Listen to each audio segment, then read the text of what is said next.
Pihaknya membantah cadangan Nga Koming mencalonkan Kampung Baru Cina di Selangor sebagai tapak warisan dunia Pertubuhan Pendidikan Kebudayaan dan Saintifik Pertubuhan Bangsa-Bangsa Bersatu UNESCO. Tindakan ini akan mengubah dan menukar sejarah bumi Melayu.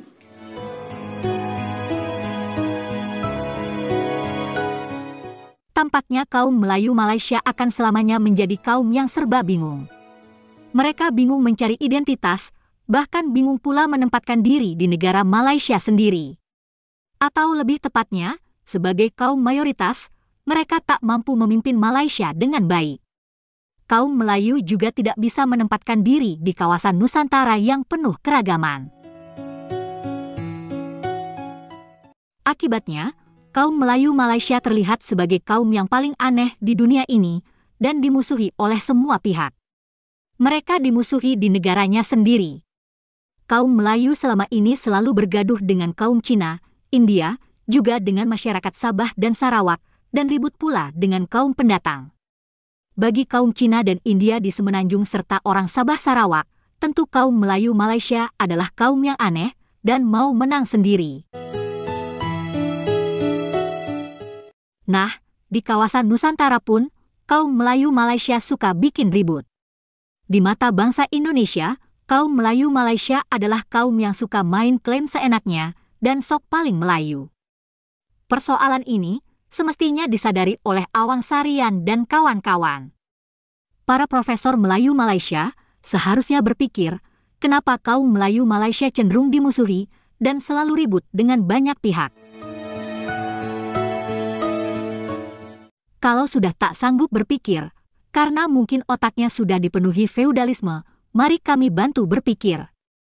Kalau menurut kami, sebenarnya kaum Melayu Malaysia justru terjebak oleh perangkap penjajah British. Itu karena kaum Melayu Malaysia hanya meneruskan tatanan warisan penjajah dalam semua bidang, mulai dari politik, militer, ekonomi, hingga struktur sosial. Hal ini yang membedakan dengan Indonesia, karena di Indonesia terjadi revolusi yang membuang semua tatanan warisan kolonial. Pada dasarnya struktur sosial di Malaya saat penjajahan Inggris terdiri dari 3 golongan penduduk, yakni kaum Melayu, Cina, dan India. Pada zaman penjajahan Belanda, di Indonesia pun ada penggolongan penduduk, yakni golongan Eropa, golongan Timur Asing, dan golongan pribumi. Yang membedakan adalah Indonesia kemudian membuang semua warisan kolonial termasuk penggolongan penduduk. Bahkan sejak era reformasi, konsep pribumi dan non-pribumi pun telah dihapus. Sebaliknya di Malaysia, penggolongan penduduk itu malah dilestarikan, bahkan diperkuat dengan konsep ketuanan Melayu. Sekolah vernakular atau sekolah khusus kaum Cina dan India pun dipertahankan hingga sekarang. Semua itu menjadi biang kerok politik perkauman di Malaysia hingga saat ini. Orang Cina semakin menonjolkan kecinaannya.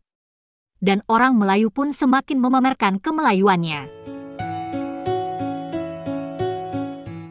Kaum Melayu Malaysia mungkin tidak sadar bahwa konsep Melayu versi Malaysia itu sebenarnya juga warisan kolonial. Penggolongan penduduk di zaman kolonial itulah yang membuat orang seperti Awang Sarian sekarang menjadi sok paling Melayu. Cara pandang penjajah British pula yang menyebabkan orang yang berasal dari Nusantara disebut Melayu, terutama untuk membedakan dengan kaum Cina dan India. Gara-gara penjajah British pula, Kepulauan Nusantara disebut Kepulauan Melayu. Jadi, sebagian kaum Melayu Malaysia merasa sok anti-British, tapi negara Malaysia adalah buatan British. Bahkan, kemelayuan mereka pun ciptaan British. Sekali lagi, kemelayuan orang Malaysia itu adalah ciptaan British demi mengasingkan dengan kaum Cina dan India agar mudah diadu domba dengan kaum lain. Jadi sampai sekarang, kaum Melayu Malaysia ibarat domba yang mudah diadu dengan domba lain. Biar lebih jelas, marilah kita lihat hasil sensus penduduk di Malaya pada tahun 1947. Tentu saja saat itu masih memasukkan penduduk Singapura. Jumlah kaum Melayu saat itu sebanyak separuh dari total penduduk. Kaum Melayu saat itu berjumlah sekitar 2,5 juta penduduk. Bayangkan, Dengan komposisi seperti ini kaum Melayu tentu tidak nyaman dan merasa terancam. Tapi situasi ini kemudian berubah setelah Sabah Sarawak bergabung dan Singapura keluar dari Malaysia. Kembali ke sekitar 2,5 juta penduduk Melayu Malaya pada tahun 1947 tersebut. Dari jumlah itu, ternyata sebanyak 343.000 lahir di Indonesia. Jadi mereka perantau yang baru datang dari Indonesia.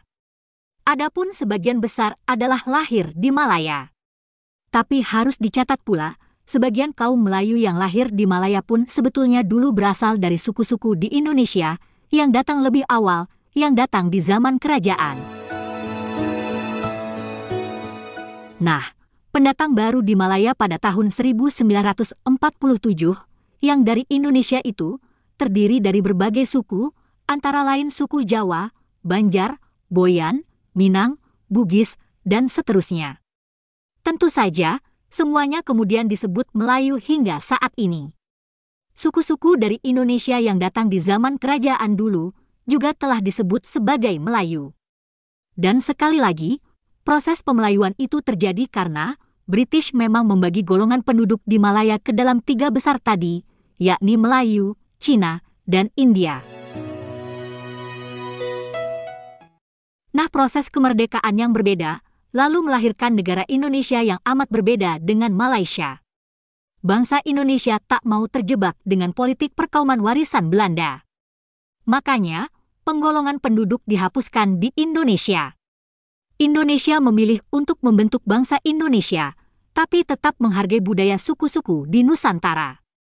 Tapi Malaysia memilih untuk melestarikan konsep perkauman warisan British dan tak berusaha keras membentuk bangsa Malaysia. Mungkin saking cintanya pada British, para profesor Melayu dan raja-raja Melayu pun suka sekali untuk mempertahankan konsep kemelayuan warisan Tuan British. Pahlawan Malaysia pun berwajah British. Catatan sejarah juga merujuk pada British. Sampai-sampai mereka juga setia menyebut Nusantara sebagai Kepulauan Melayu, seperti di zaman British. Kaum Melayu Malaysia sebenarnya tidak sadar bahwa konsep kemelayuan yang dibuat British itu bertujuan untuk mengadu domba mereka dengan kaum Cina dan India. Penjajah British tentu senang, orang Melayu sibuk memikirkan kemelayuan, dan orang Cina juga berbangga dengan kecinaannya. Dan pergaduhan itu berlangsung hingga sekarang, seperti terlihat dalam video berikut ini.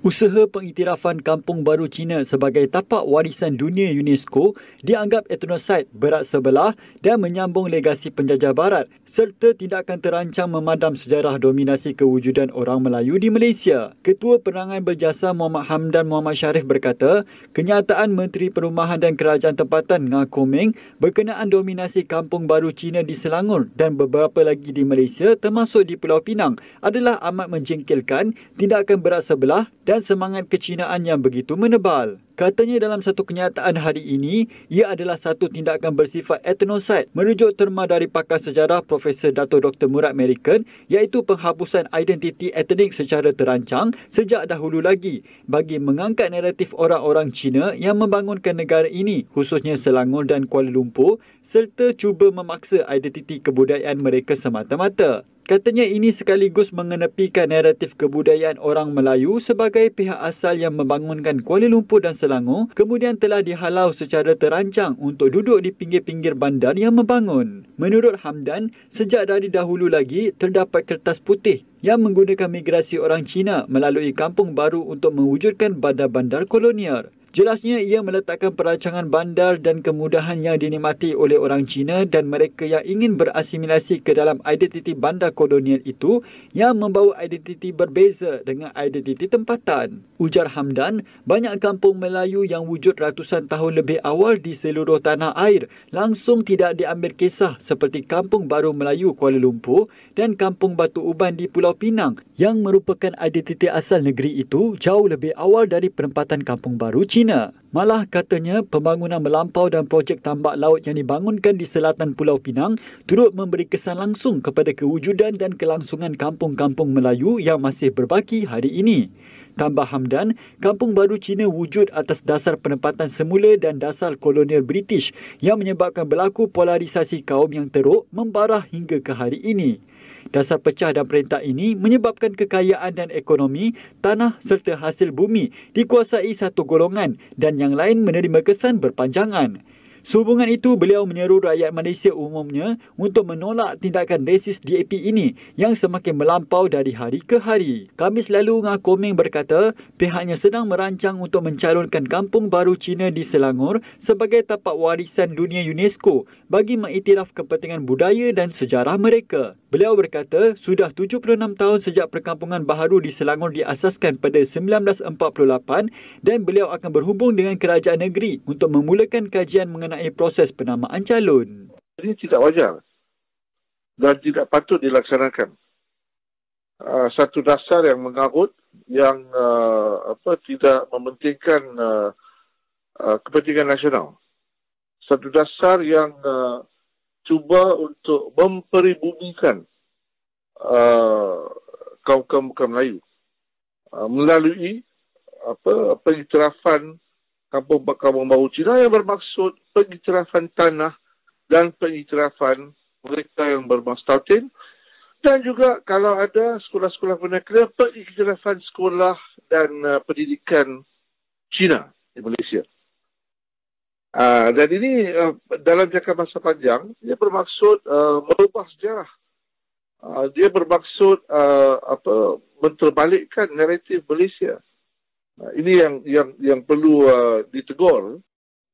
Gabungan Pertubuhan Bukan Kerajaan Melayu Islam Nasionalis mendesak kerajaan memecat Menteri Perumahan dan Kerajaan Tempatan Ngah Koming kerana didakwa mencadangkan isu yang boleh menimbulkan ketidakharmonian di antara kaum di negara ini. Wakil Nasionalis Amiduddin Yahya berkata, pihaknya membantah cadangan Ngah Koming mencalonkan Kampung Baru Cina di Selangor sebagai tapak warisan dunia Pertubuhan Pendidikan Kebudayaan dan Saintifik Pertubuhan Bangsa-Bangsa Bersatu UNESCO yang didakwa berbaur perkauman. Bantahan ini dibuat setelah menilai kesan daripada pengiktirafan taraf warisan UNESCO ini di kawasan tanah tersebut terlalu besar dan sangat berbahaya terhadap kedudukan orang Melayu dan tanah orang Melayu. Ada beberapa sebab kerana ianya membahayakan. Yang pertama, tindakan ini akan mengubah dan menukar sejarah bumi Melayu dan akan memadamkan usul asal orang Melayu. Sehubungan dengan itu, kami orang Melayu mendesak kerajaan supaya menolak cadangan pemimpin DAP ini kerana usaha ini jika dilaksanakan dengan sendirinya ia akan memadamkan sejarah dan kewujudan orang Melayu serta institusi Melayu di negara ini. Aminuddin turut mendesak Koming supaya dipecat daripada memegang jawatan Menteri Perumahan dan Kerajaan Tempatan yang disandang ketika ini. Kami juga menggesa YB Koming dipecat dari jawatan Menteri Perumahan dan Kerajaan Tempatan yang disandang kerana menjalankan dasar serta perancangan bersifat perkauman totok dalam kerajaan perpaduan yang dilantik oleh Duli Yang Maha Mulia Seri Paduka Baginda Yang Pertahanan Agong. Beliau berkata demikian pada sidang media di Kelab Sultan Sulaiman Kuala Lumpur pada Khamis. Dalam pada itu, Ketua Aktivis Persatuan Pengguna Islam Malaysia, Datuk Nazim Johan berkata, Koming dianggap sebagai gila kerana buat kerja tidak masuk akal. Saya tengok dia ni macam gila sebenarnya. Tak gila ke buat kerja tak masuk akal? Tak lama esok kita kena minta UNESCO iktiraf kampung yang Bangladesh ke, yang Rohingya ke, yang Cina 1.2 juta tu pun sama.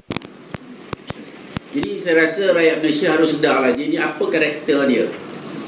Karakter yang tidak berapa stabil. Daripada dulu lagi kerja dia memporak-perandakan persahabatan Dia tak kenal persahabatan, dia tak faham persahabatan dia sebenarnya. Begitulah guys, contoh pergaduhan kaum di Malaysia yang sebenarnya merupakan warisan penjajah British. Hal itu terjadi karena kaum Melayu terlalu mabuk kemelayuan sehingga lupa untuk membentuk bangsa Malaysia. Dan kaum Melayu Malaysia juga tidak sadar bahwa mereka sebenarnya masih terjebak dalam tatanan kolonial. Negara Malaysia buatan British. Yang bikin mereka jadi Melayu, atau kemelayuan mereka pun dibuat oleh British. Terima kasih sudah menonton sajian kami. Sampai jumpa lagi.